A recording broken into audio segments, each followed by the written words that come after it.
सबको जय मसीह की। तो आइए हम कुछ समय परमेश्वर के वचन से देखेंगे।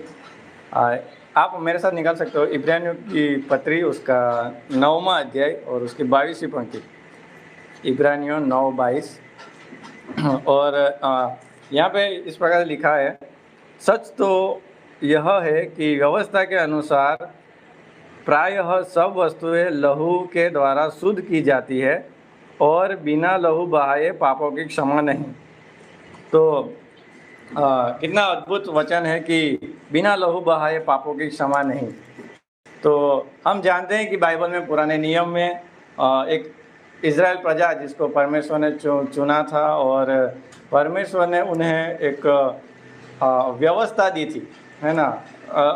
व्यवस्था दी थी अलग अलग कार्य के लिए, और उसमें एक व्यवस्था थी बलिदानों के विषय में भी परमेश्वर ने उन्हें एक व्यवस्था दी थी। आप ले व्यवस्था का पुस्तक पढ़ सकते हो, वहाँ पे अलग अलग बलिदानों के विषय में परमेश्वर ने उन्हें व्यवस्था दी थी। यहाँ होम बलि है, पाप बलि है, दोष बलि है, वैसी अलग अलग व्यवस्था परमेश्वर ने दी थी। और ये जो सारी बलियाँ थी वो मिलाप वाले तंबू में किए जाते थे, जो कि परम पवित्र स्थान में परमेश्वर की उपस्थिति रहती थी। और वहाँ पे एक याजक को ठहराया जाता था, और वो क्या करता था, बलि लेके परमेश्वर के सम्मुख उसको चढ़ाता था। तो इन सारी बलियों की जो ज़रूरत क्यों पड़ी थी, है ना। तो हम जानते हैं कि उत्पत्ति उसका पहला अध्याय, दूसरा अध्याय, तीसरा अध्याय जब हम पढ़ते हैं तो वहाँ पे परमेश्वर ने खूबसूरत सृष्टि की रचना की थी, है ना। तब तक तो बहुत सब कुछ खूबसूरत था। परमेश्वर ने आदम और हवा को बनाया, वो भी खूबसूरत था। और लेकिन जब हम आगे पढ़ते हैं तीसरे अध्याय में, और वहाँ पे हम देखते हैं कि आदम और हवा ने परमेश्वर की आज्ञा का उल्लंघन किया, और इस वजह से उनके जीवन में पाप की शुरुआत हुई। और हम जानते हैं कि वो मनुष्य जाति में आज तक भी वो बना हुआ है, आज तक भी वो पाप का प्रभाव हम मनुष्य जाति में देख सकते हैं, है ना। तो और यह जो पाप है वो एक मनुष्य को परमेश्वर से अलग कर देता है ना, परमेश्वर से वो दूर कर देता है। और परमेश्वर के साथ का जो संबंध है वो इस पाप की वजह से टूट चुका था। और इस रिश्ते को वापस जोड़ने के लिए परमेश्वर ने एक अद्भुत योजना बनाई थी, है ना। जब हम परमेश्वर ने एक योजना बना दी इस रिश्ते को वापस जोड़ने के लिए। तो ये जो उपाय था वो परमेश्वर की ओर से ही था, और परमेश्वर ने एक पुराने नियम में व्यवस्था दी थी कि कुछ बलिदानों को वो चढ़ावे के रूप में लेके आए, ताकि मनुष्य के पाप जो है कुछ समय के लिए ढापे जाए और वो परमेश्वर के संगति के, परमेश्वर के पास आ सके, परमेश्वर के पास जा सके। तो कुछ समय के लिए वो पाप थे वो बलिदानों के द्वारा ढापे जाते थे। लेकिन व्यवस्था के जो बलिदान एक मनुष्य के पाप को सिर्फ ढाप सकते थे, वो मिटा पूरी तरह से संपूर्ण तरह से मिटा सकते नहीं थे, क्योंकि ये जो बलिदान होते थे वो जानवरों के, है ना, पशुओं के, कुछ अलग अलग पक्षियों के बलिदान होते थे। तो इस ये जो जानवर थे, पक्षियों थे, उनका लहू पवित्र नहीं था, है ना, उनका लहू पवित्र नहीं था, क्योंकि हमने देखा कि आदम और हवा के पाप की वजह से उसका परिणाम आज पूरी सृष्टि में हम देख सकते हैं, है ना। तो पाप के परिणाम से आज कोई भी छूटा नहीं है, कोई भी दूर नहीं है। तो इसलिए उस जो जानवर थे उनके लहू जो था वो पवित्र नहीं था, इसलिए वो जो बलिदान होते थे वो पूर्ण यानी कि संपूर्ण बलिदान नहीं थे। तो इस कारण से मनुष्य के पाप कुछ समय के लिए ढापे जाते थे, और इस कारण जब भी मनुष्य पाप करता तो उसको क्या था, पुराने समय में वापस बलिदान लेके जाना पड़ता था, है ना। बार बार उन्हें वो बलिदान मिलाप वाले तंबू में लेके जाना पड़ता था। और इसलिए मनुष्य के पाप की कीमत चुकाने और पापों को हमेशा के लिए मिटाने के लिए हम जानते हैं कि परमेश्वर ने एक पवित्र बलिदान की उपाय किया। परमेश्वर ने क्या किया, पवित्र बलिदान का उपाय किया। जब हम उत्पत्ति उसका 3रा अध्याय और 15वीं पंक्ति पढ़ते हैं तो वहाँ पे परमेश्वर ने आदम और हवा को एक वायदा दिया था, है ना, कि एक वंशज उत्पन्न होगा, एक मसीह उत्पन्न होगा और वो क्या करेगा, वो उस पापों से हमें सर्वदा के लिए छुड़ाएगा। तो हम एक पंक्ति पढ़ेंगे गलातियों उसका 4था अध्याय और उसकी 4थी पंक्ति। गलातियों 4:4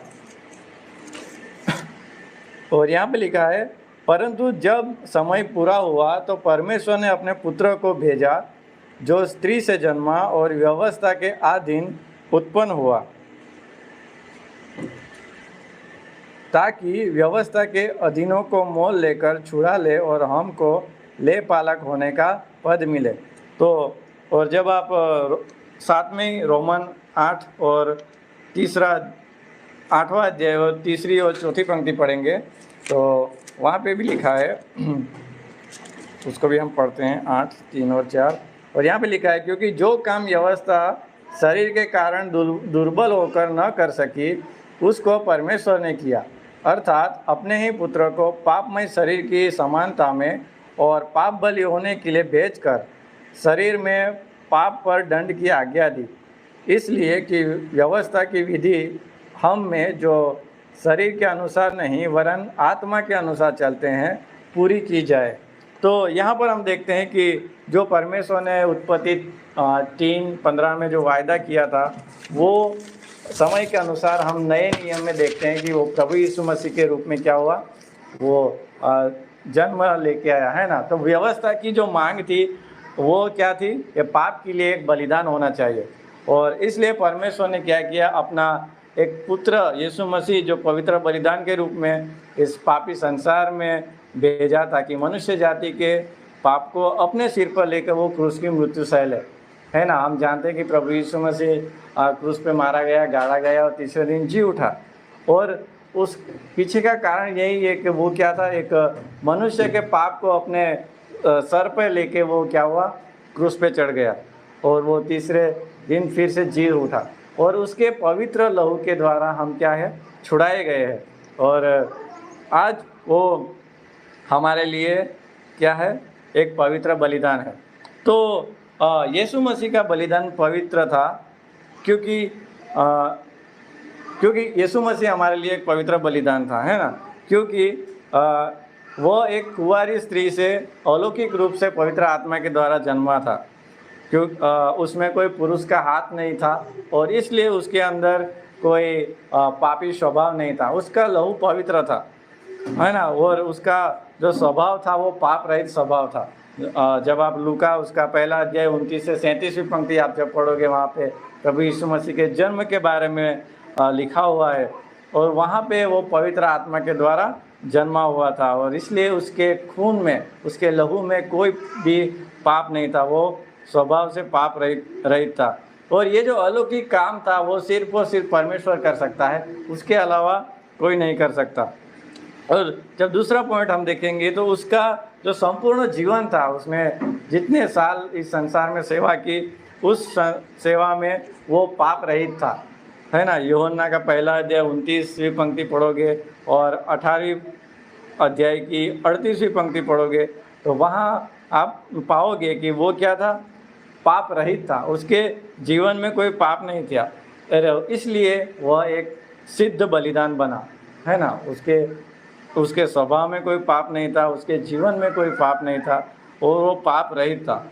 और तीसरी बात कि उसके पास एक अधिकार था आश्चर्य काम करने का, है ना, उसकी सेवकाई करने का। जब आप मत्ती उसका 4 अध्याय 23वीं पंक्ति पढ़ोगे तो वहाँ पे लिखा है कि वो आराधनालयों में प्रचार करता था, वो हर एक जो बीमार थे, वो हर एक जो चंगाई पाना चाहते थे उनको क्या करता था, वो चंगाई देता था, क्योंकि वो स्वयं परमेश्वर था और उसके पास चंगाई का अधिकार था।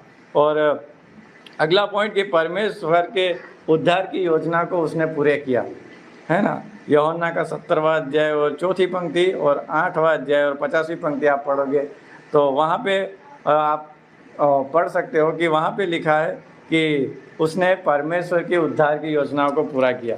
और इस कार्य में वो प्रभु यीशु मसीह क्या निकला? विश्वास योग्य निकला। और वो हमारे पापों के लिए क्रूस पे मारा गया, कब्र में रखा गया और तीसरे दिन वो जी उठा।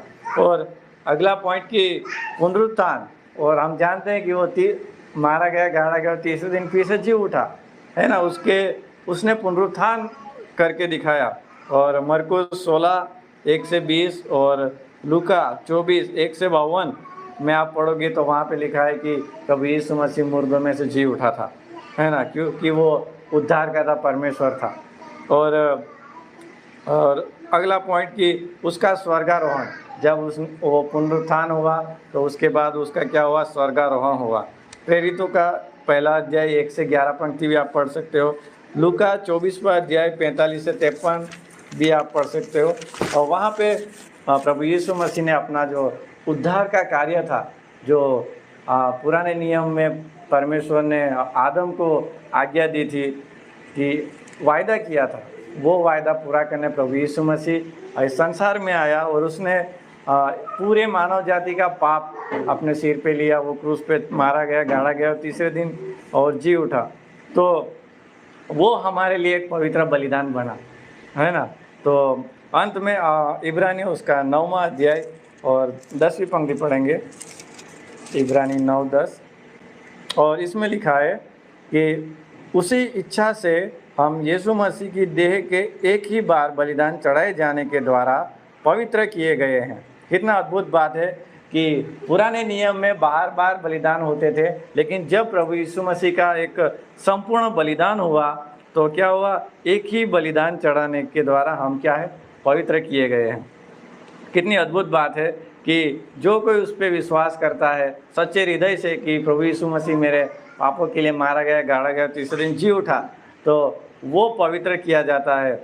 और हम जानते हैं कि प्रभु यीशु मसीह हमारा एक सिद्ध और पवित्र बलिदान है। और कितना अद्भुत बात है कि हम वो रिश्ता जो परमेश्वर के साथ हमारा टूट चुका था पाप की वजह से, वो रिश्ता प्रभु यीशु मसीह ने वापस जोड़ दिया है।